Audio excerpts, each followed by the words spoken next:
On April 21st, 1967, the tanks rolled into Athens. A right-wing military junta took over power. The head of the new government was Georgios Papadopoulos. Parliament was stripped of power. The Greek king went into exile. What followed was a 7-year dictatorship characterized by tyranny, torture, and censorship. Nikos Tsavaras fled Athens for Germany.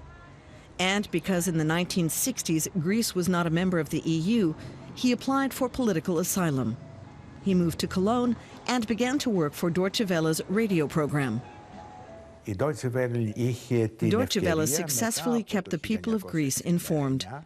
Starting in 1969, for 1 full hour per day. Up until then, the program was broadcast in the afternoon, but many people were at work and not able to tune in. The former executive producer, Kostas Nikolaou, insisted on changing the broadcast time to the evening. It ran every night at 9:40 p.m. all the way through till 1974.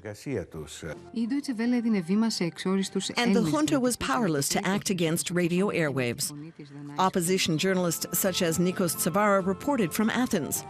They interviewed the people the junta censored, left politicians, artists, critics of the regime, those who were not allowed to speak their mind publicly in Athens. Almost every day, the local pro-government media tried to polemize their audience against Deutsche Welle. This made us even more popular. The hostility of the Greek colonels became free publicity for us. And any people who could not flee the country under the dictatorship were starved for information. They met up to secretly listen to the news. All of a sudden, something new was on offer. The word got around quickly in our clique. To tell the truth, the broadcast was forbidden in Greece, but we listened anyway. And over time, our clique got bigger. The evening news show gave us a reason to meet every day. Hope and a lifeline to the world were of fundamental importance to those who were suppressed under tyranny. Thousands of journalists, such as Nicholas Voulelis, were jailed. He was put in a high-security tract on Corfu. Today, Voulelis continues his work as a journalist, producing a left-wing newspaper.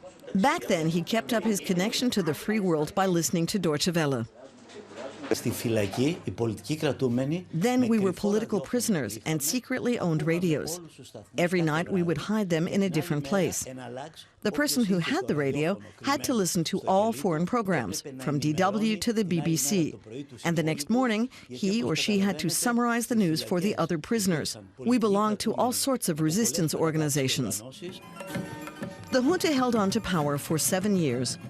But the pressure on the government gained strength, and the resistance followed the events on the radio. Finally, the regime shattered, and Greece returned to democracy and freedom of the press.